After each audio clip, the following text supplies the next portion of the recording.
Hi, my name is Elle Billing. I am a chronically ill queer femme, and I'm tired. I'm here this episode and every episode to dig at the roots of our collective fatigue, explore ways to direct our care in compassionate and sustainable ways, and to harness creative expression to heal ourselves and to heal our world. Welcome to Hoorf, Radical Care in a Late Capitalist Hexscape.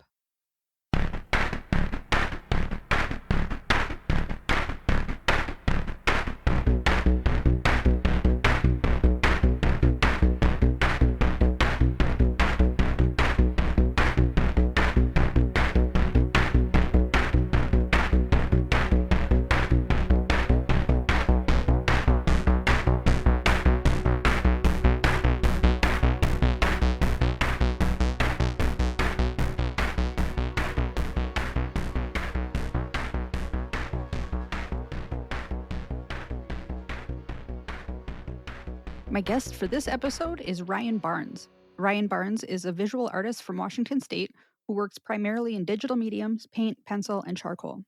A lot of his inspiration comes from stories, comics and manga, animation, anime, and the pop art movement, as well as the world around him. Ryan is one of the members of Spoonie Studio, which I talked about on the previous episode of Hoorf, and I am excited to have him on the podcast today. Hi, Ryan. Welcome to Hoorf. Hi, thanks for having me here. Yeah, thanks for being here. I'm excited to Well, I'm gonna say I'm excited to talk to you. I talk to you every week, but I'm excited to talk to you on the record. Even earlier today, you talked to me. I did. We talked earlier today. We're recording this on a Friday. We had Spoonie Studio this morning. You're one of the Spoonies. hmm So yeah, and you come every Friday. So we talk a lot, and I've had a chance to watch you work on some of your projects. It's been fun. Yeah, thank you. Yeah, Yeah. no, I try to go every day, or not every day, but every week. Yeah, it's been nice to get to know you. I didn't even ask, what were you working on today when we were in the studio? I was working on the second part of the koi fish painting that I've been Oh, doing. the digital one? Or are you making a actual paint one now? No, it's an actual paint one. Okay. Part one and part two are both actual paint, but I've been following the instructions and the tutorial from Art Academy Lessons for Everyone. Mhm. 2012 game for the Nintendo 3DS, Oh, cool. where like the advertising thing on it was it would teach artists of all skill levels skills that they can apply to their own works traditionally and digitally. Oh, cool. That's neat. Yeah. 'Cause I know you had done a koi on you were telling me about a digital art program that has, like, a physics engine in it, and you had done a koi fish in that one too. Oh yeah, Rebel 7. Yeah, Yeah. okay. Yeah. But these other koi, these are with traditional art media. Yes, Okay. with acrylic paint. I guess I can kinda see it behind you, but it's all blurry, so It's because I got that fancy iPhone LiDAR on. yeah, that's cool. There you go. Ooh, yeah, that is nice. I dig Yeah. it. How many Yeah. koi are you doing in total?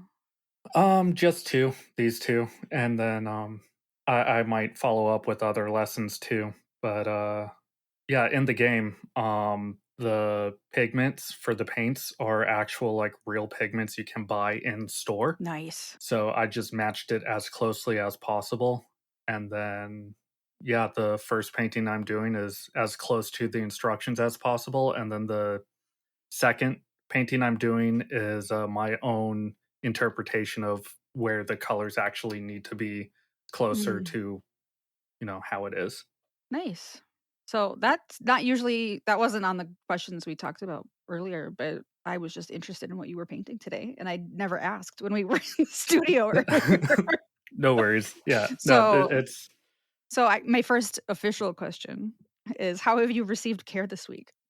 I've been trying to be nicer to myself. Yeah. Is one thing.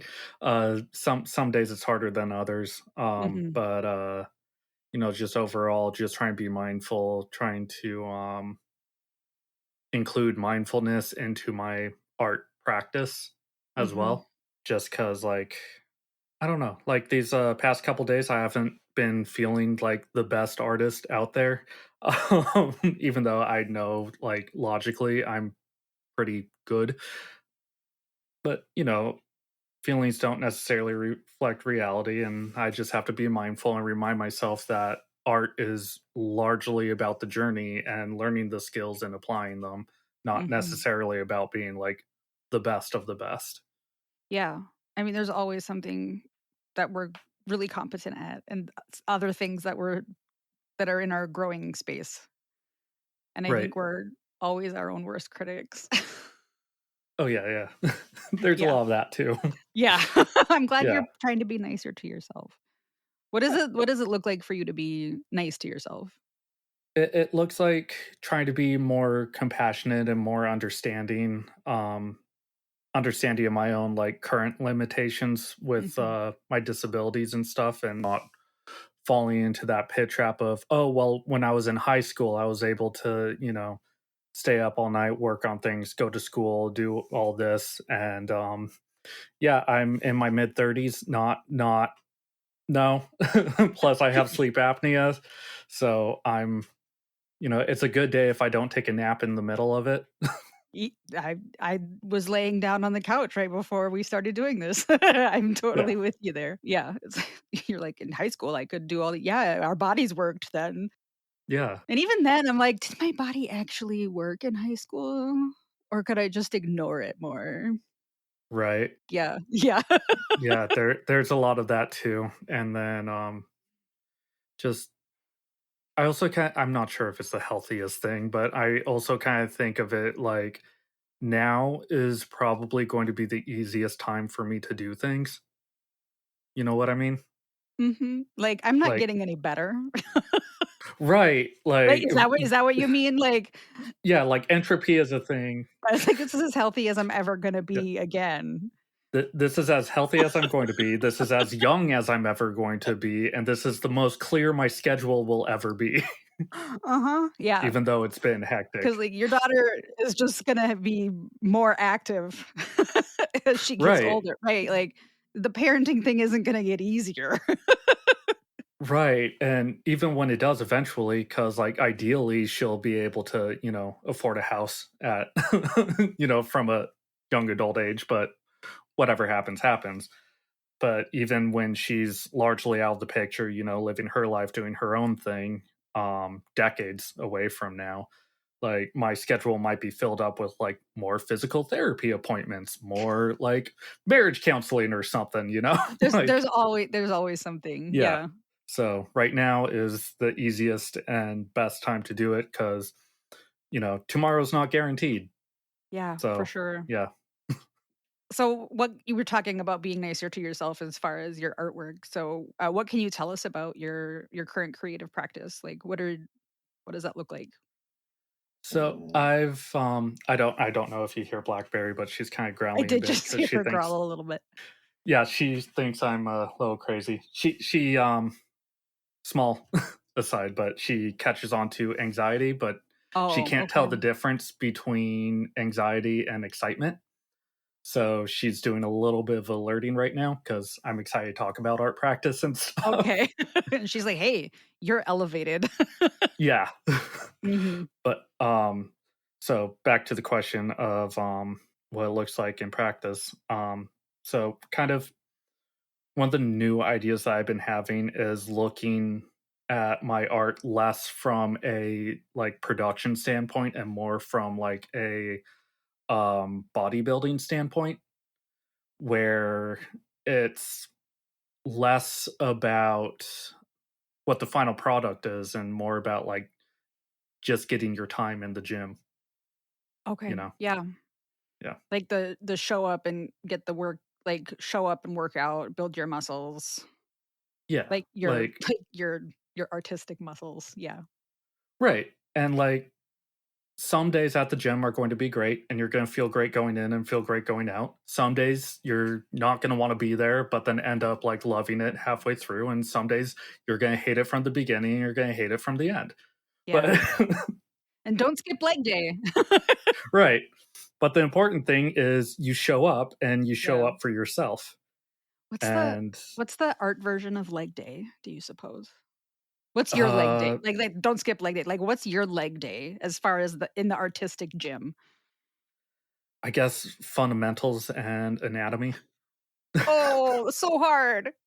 I just tried to draw a hand yesterday and I wanted to cry. Yeah, If only they could bodies. draw themselves. Right? Oh my Wait a minute. gosh.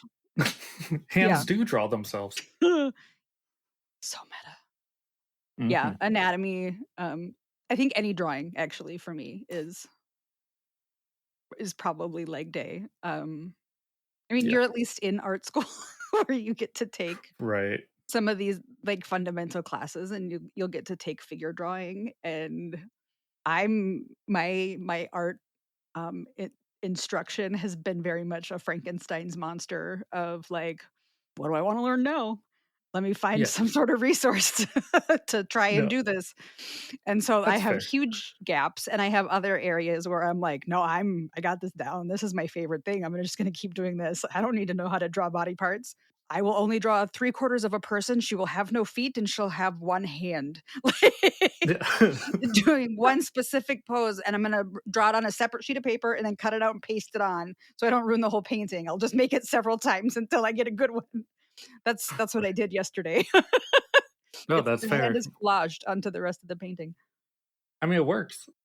But that's how I do people. They go on the painting later. And that's the other thing too, and it kinda goes into the whole, like, bodybuilding, idea of comparison too, is if it works, it works. Yeah. You know, whether you're doing squats for leg day or you're, like, doing those leg weight lifts, it doesn't Mhm. matter, you're putting in the work, and everyone has their own, like, way of doing that. Yeah. We get to make our own rules, I guess. Yeah, The and, like workout that works for us. That's a good point. right. And we're very much like 2D artists in that aspect. So we're not even touching 3D stuff, and 3D fundamentals looks completely different than Mhm. that. So, like you doing your collage and mixed media thing, that's completely valid. And there are some things that you just don't need to know for that style of art. Right, and I tend to pick there tends to be one thing in each collection that is like, "This is a new skill I need to be able to pull this off."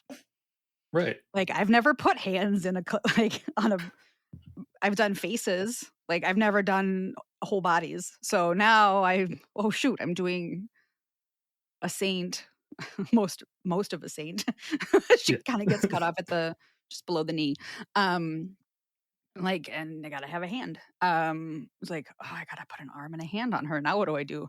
But, like, my last series, doing a face was, like, a more realistic shaded face as opposed to just, like, line drawing with weird stuff. I was like, "Okay, Sure. that was the new thing," and that was really hard for me. Right. Well, now this series has two people, like, there's 2 separate paintings that have faces. I was like, "I'm really gonna regret putting 2 Right. portraits in this collection." And I was like, "Nope, it's the hand. I regret the hand." That's the And new thing. But there's always something. It's like every series happens at a certain time for a reason, and it's because that's where my skills are, and that's where I need to be going next. right, and that's exactly what it is, with art is, you know, you're learning skills, you're applying those skills, and then you show off those skills. Mhm. Like, that's the bread and butter. It's not necessarily about liking or hating the thing that we produce, like, it's nice to like it, but what's Mhm. important is that you learned the skill, you applied the skill, and you shared the results. Yeah.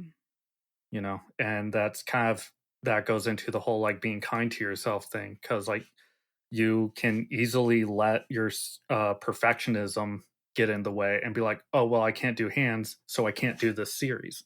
Mhm. No, you have to give yourself permission to struggle, you know, Yeah. so that you can learn and overcome from that, you know, Yeah. and be okay with it. That it's gonna suck a little bit at first, but like you just work through it, be kind to yourself, see it to the end, uh, take your notes, and then move on to the next thing. Yeah, and really being an artist has helped me overcome a lot of my perfectionism. Like, I still have that, like, but it doesn't have to be perfect. And that I've really, I think, grown in that area a lot in the last 5 or 6 years. So Oh, for sure. I Yeah. have to, or I'd never Right. show anybody anything. Right. And like perfect is such an impossible standard too, because we're not machines. Like No. if you want a perfect representation, that's what cameras are for. Like, Exactly, that's become a photographer. yeah. There's Winky. She saw or heard some well, she didn't hear anything. She saw something. Fair. She felt a vibration. There was a disturbance in the force. So I've been a fly on the wall as you've been working on one of this, not the koi. I mean, yes, the koi series, which we just talked about, but also the series of paintings you've been doing that have like these voids in them. Um, Yes. what can you tell us about those? Those have been kind of fun to watch. So those ones, it was kind of an idea that came to me during one of the class assignments where we had to paint a realistic landscape and then paint something abstract into it. And so I painted using a photo reference that I took when I was in Norway. I painted the Norwegian Sea and then added the picture stone style of Viking ship onto the water. Mhm. And the kind of idea behind that is that they're both matching in themes, but not in style, which is kind of a reflection of how I felt for like the first year and still like a little bit now, coming home after getting out of the military. Mhm. Is, I came back to my hometown and the hole that I left, I don't quite fit in anymore. And the town has also moved on around that hole. Yeah. And that's kind of what these void paintings are trying to depict is that, okay, these two themes match, like it's Norway and then Norse picture stone drawing, but Mhm. they don't fit because that's not Norway anymore. The 2 don't fit together. Yeah. Yeah. My experience is similar but different. I wasn't in the military, but I did sort of exile myself from my home for a long time. I'd come back to visit twice a year. But then when I moved home after half my life, I Right. graduated at 18 and went to college and then went and got my first job and came back at 36. So like half my life. Yeah, that whole feeling of like this feels like home, but also so much has changed. Like I mean, I've changed a lot. Yeah. Like when I left, I've said this before on the podcast, but like when I left, I was dating my high school sweetheart and then married to my high school sweetheart. I was very much in the closet. I was h- a perfectionist, workaholic, high achieving, high performing, all of those things, high expectations. And when I came home, I was divorced. I was very out of the closet. I had quit my job, sold my house. I was barely functional. I sleep 14 hours a day. I can't work more than 2 or 3 hours at a time. Very much not high performing anymore. I was very burned out. Like, and that's a big change. And to come home to a place where people have only known the first version of you. Yeah. Yeah, that void, it's the square peg in a round hole thing. Yeah. That feeling. I get it. That. Right. Maybe that's why I like your void paintings so much when I've seen you working on them. Because like that Yeah. feeling resonates with me. I appreciate that because, like, for me, that's also a mark of a successful art piece is if the message, you know, comes through.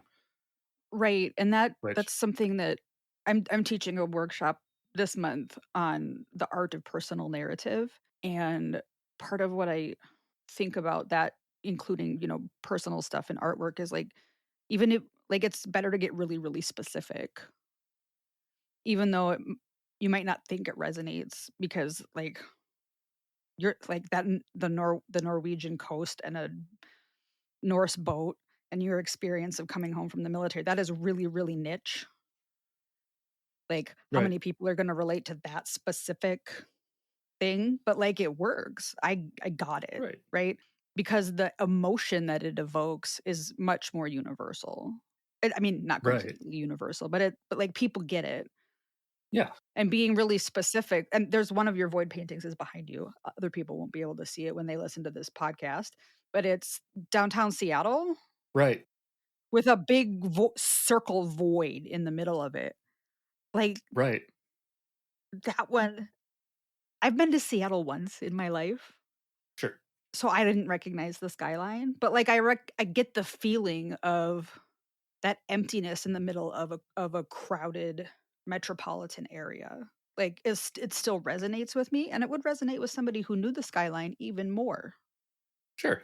Like but it's the specificity that does it. It's like the attention to detail and the attention to your specific niche experience that makes it resonate. Right. And I'm glad that you mentioned the Seattle one because between the two, because like I said, the first one was kind of the version 1.0 beta. This Mhm. one's also a bit of a beta because I actually consider that one a bit of a failure of a piece. Mhm. Because when I show it to people without them knowing that's part of the Void series, they Mhm. just ask, what's the giant egg in the middle? So, like, Hmm. the message doesn't come quite across as nicely as it did for the Norwegian one, where you could recognize, okay, realistic landscape, picture, stone, long ship, Okay. you know? Because And the void is just blank as opposed to being a simplified right, stylistic thing. right. So it's a little too far into the abstract. Okay. And that's not a bad thing. Like, again, being nice to myself, I don't think that that makes me a bad artist. It's just that piece, to me anyway, isn't as successful because it doesn't read right without context. Mhm. So now that I actually start to approach doing an actual series of paintings, I'm more focused. I know, okay, I'm going to keep doing like Norwegian landscapes paired with old Norse style drawings. Mm. Um, and the only super different thing is because I have a Cricut, I'm going to be cutting out the shapes in vinyl and building my own canvas. So instead of it being the white gesso or gesso that you saw in the original Norse Mhm. painting, it's going to be raw canvas. Ooh, very cool. So you'll just, So, like, put the vinyl down, do your whole painting over it, and then peel the vinyl yep, off and have just clean, pristine. Ooh, very nice. yeah. And so, Yeah. like, the canvas isn't even going to be primed until like after I apply that vinyl. So it'll be a literal hole in the painting. Oh, I like that. Yeah. But, like, and you wouldn't have gotten to that idea if you hadn't done the previous iterations of the void. Right. No, That's cool. exactly. Yeah, And that so it's experience. wrangling my brain a little bit to be like, no, you're not a failure because you want to do this again. No, you're not a failure because it didn't come out right the first time. It's yes, it failed, but that's part of the process. Yeah, And so you just take your notes. it got you to Yeah. where you're going. Right.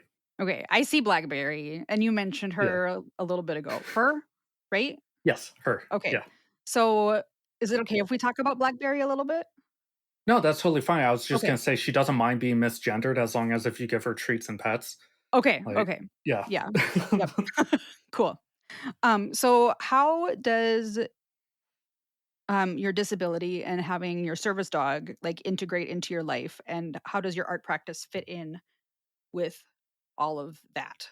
As far as art practice, I'm probably never going to work with dry pastels because of having a service animal, which is fine. I Mm, can live without doing dry pastels. because the dust? Right, and I Okay. don't want her, breathing in, like, cadmium from the floor, never mind airborne cadmium, Mhm. um, from working on things, and that's fine. I'm not pastels aren't really my focus.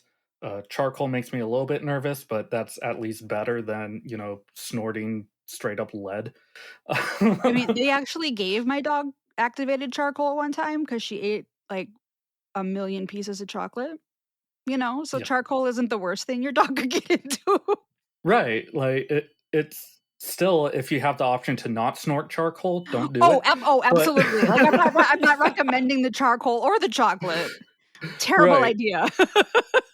But so that's one of the ways that it alters my practice just a little bit. But, Yeah, for sure. It's like I don't do, certain things in the winter because I can't spray in the garage. So, like yeah, and I can't spray upstairs because the dog is in the house and, her respiratory system is smaller and more tender than mine.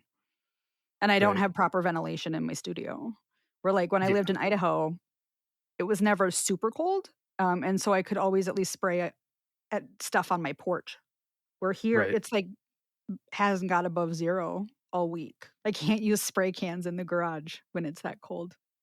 right. No, I totally get how having a pet in the house, can definitely impact the choices of art materials. Other than that, like, she's been good. She alerts when I'm starting to get anxious. She's a psychiatric service animal, so she'll Mhm. do, was it deep pressure therapy? She'll do grounding techniques, like, she'll nibble my ears and lick my face, and I've also noticed it's a weird behavior, but I've noticed that if I'm having a panic attack or anxiety, that's when she starts to really focus on my nose and, like, almost start picking my nose with her lower sharp teeth. That's I'm funny. like I'm like, "Good girl, but also please stop." My dog licks ears too, but I don't think it has anything to do with anxiety. I think she's just Yeah, gross. fair. My dog is not a trained service animal at all. I brought her to my church one time when we were still in Idaho, and my pastor was like, "Oh, is she your emotional support animal?" And I'm like, "I'm her emotional support human." Like, Yeah, it's actually very much a two-way relationship here because we're both fairly anxious and neurotic. yeah, Like my dog can't do crowds. She can't do men, like, fair. unless they're unless they're neurodivergent men or queer men. Like, she would not pass any test. Like, but, like, neither would I. Like, we're meant for each other. We just don't No, go out that's together. We just stay home. I mean, sometimes I am her emotional support human because, Oh, like, my totally. wife will, like, yell at her for doing something wrong, and then she'll jump onto the bed and cuddle next to me and be like, "Dad, mom yelled at me." Mhm. It's just super funny. But, yeah, no, I mean, we're a good team together. That's Sometimes good. it's a little bit annoying because, like, I'll be at the college working on something or at least trying to, and it takes me a little bit to get set up Mhm. because it's not a permanent location for me. So I don't have everything, on my desk already. I'll get all set up and she's like, "Dad, you're too nervous to be here." Cool. Thanks. But I'm already here, and I just got set up. And then she keeps getting woofy and she keeps alerting me. And then I'm like, Mhm. okay, fine. We'll go home and I'll work from home. And then everything's fine. Yep. But yeah. So, since you're Yeah. in school and you're Mhm. at home, and I'm gonna, we talked about this morning. I told you I was gonna ask this. Yeah. No one ever asks men this question, so Sure. I'm being subversive and I'm asking you because you're a man. You are Right. my token cis het white male of the season. Yep. Also purple um, because birthmark. So oh yeah, you are yeah. disabled Yeah. though, so like it's not Yeah. really It's the one you're thing I not. have going for me. Yeah, you're not as Right. tokenized, right?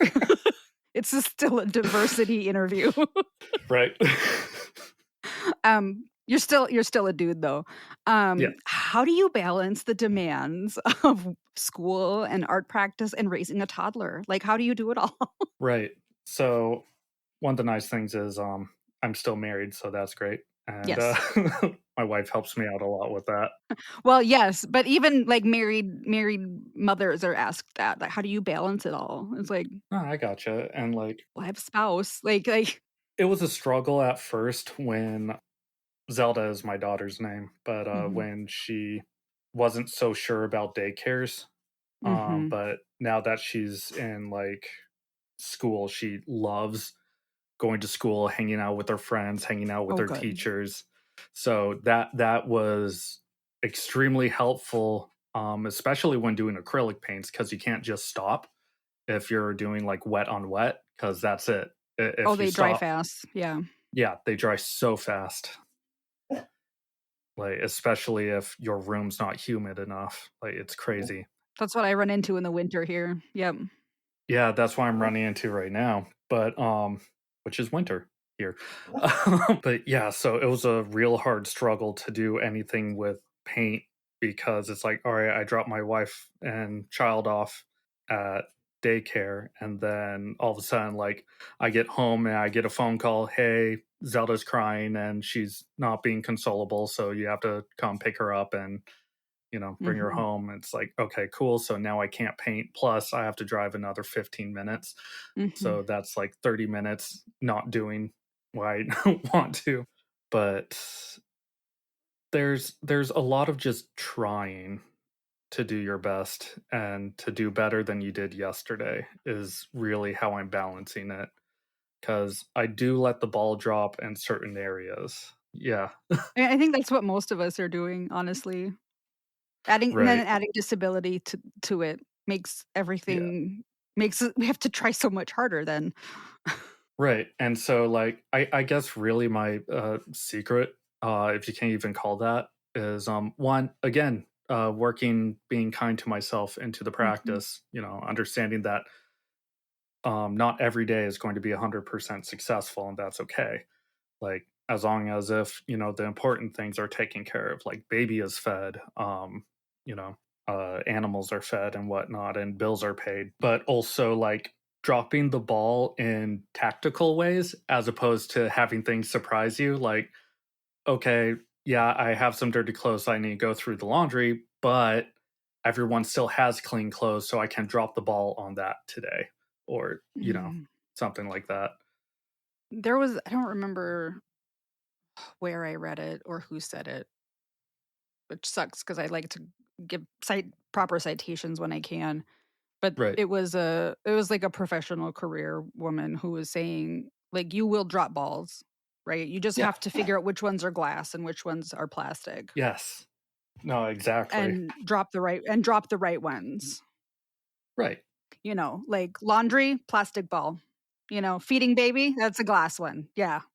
Yeah, as long as if there's clean clothes to wear, Mhm. laundry, and the bane of my existence, folding laundry, never mind putting it away. Oh my Eh, gosh, right? like, not super important. Yeah. Like, Mm, as long as if it's in an area where it's not going to get dirty, okay.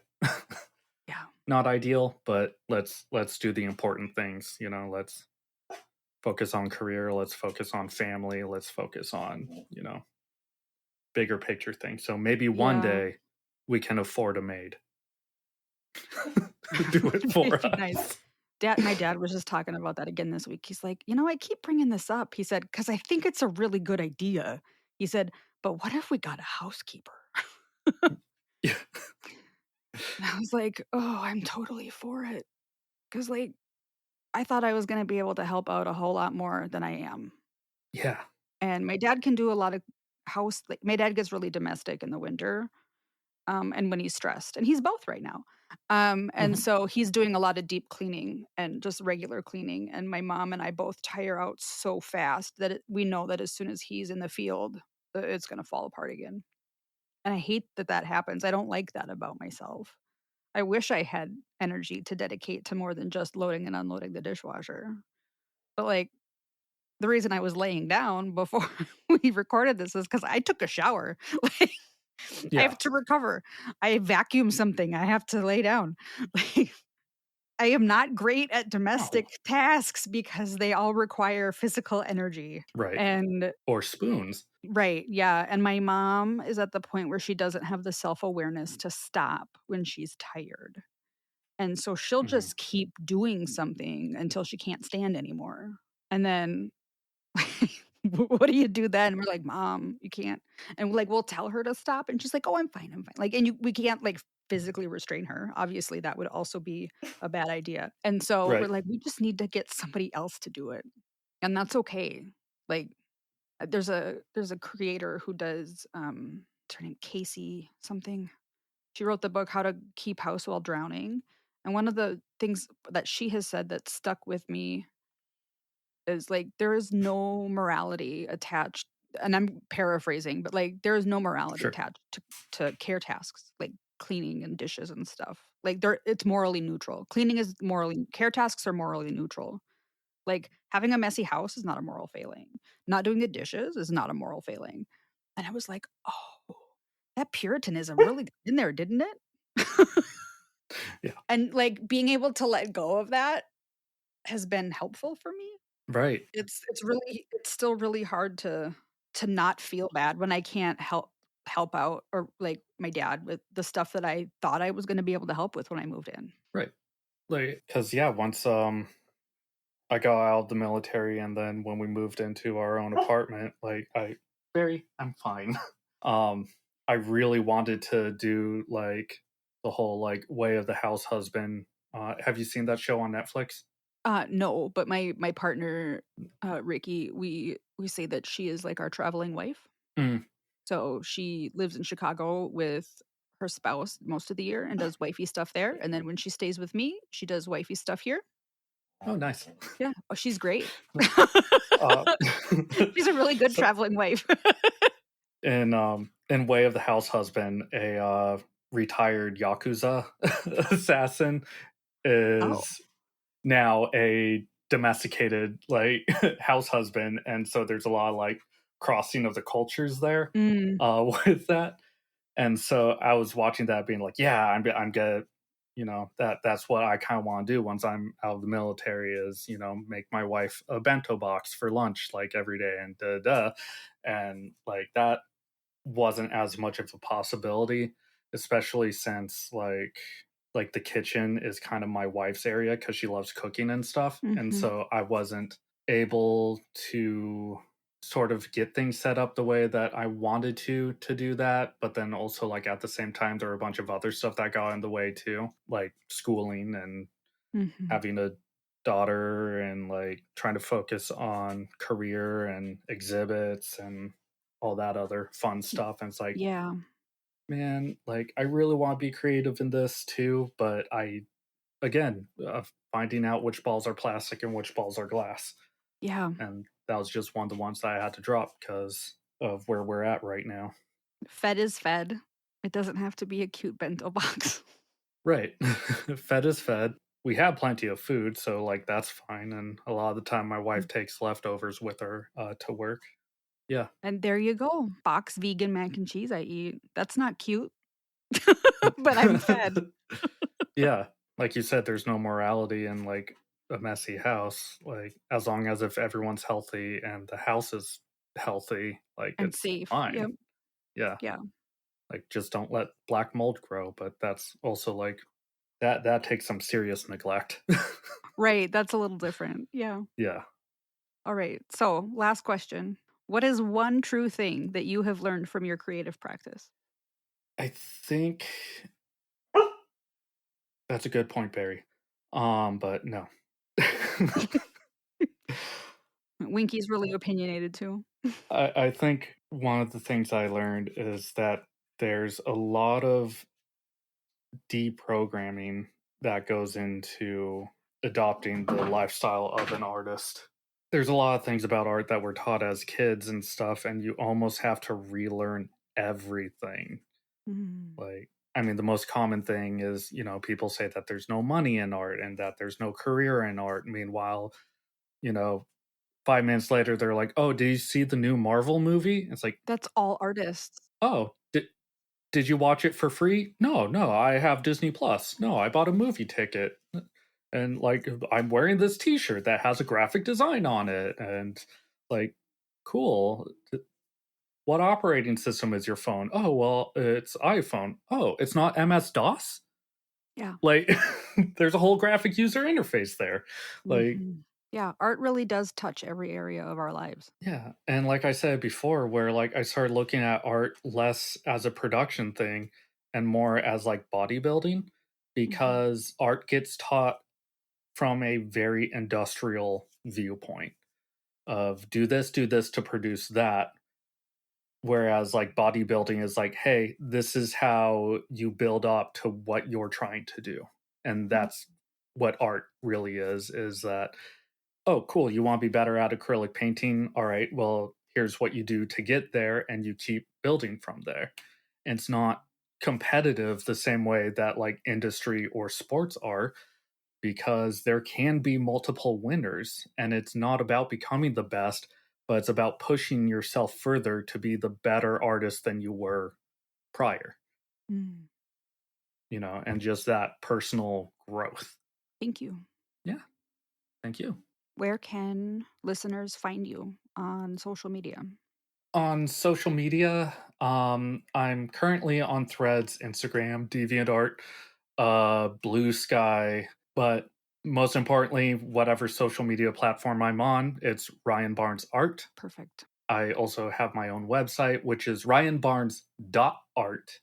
Great. And yeah, Cool. I will put that in the show notes so people can just click on it and find you. perfect. Thank you Awesome. so much for being here. Yeah, thanks for having me. Yeah. Thank you for joining us on this episode of Hoorf. To get the complete show notes and all the links mentioned on today's episode, or to get a full transcript of the episode, visit hoorfpodcast.com. Join the blessed herd of St. Winkus. By signing up for our newsletter, you can get Hoorf episodes delivered directly to your inbox. What's more, you get invitations to our monthly Coffee and Biscuits Chat, where you get to hang out with Ricki and Elle, talk about the show, and connect on the topics that mean the most to you. You can sign up for that at hoorfpodcast.com. If you become a patron for only $3 a month, you can support the creation of this podcast, help pay my editor, and join a community of caregivers out here just doing our best. Thank you again for joining me, Elle Billing, the chronically ill queer femme who is very tired, on this episode of Hoorf. Until next time, be excellent to each other. Hoorf is hosted by Elle Billing at Ellen Wink. Audio editing by Ricki Cummings at Ricki Poo. Music composed by Ricki Cummings.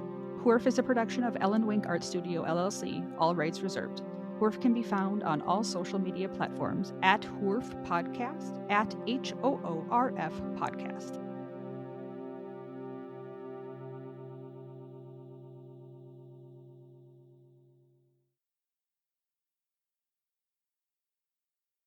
Wait a minute. Hands do draw themselves.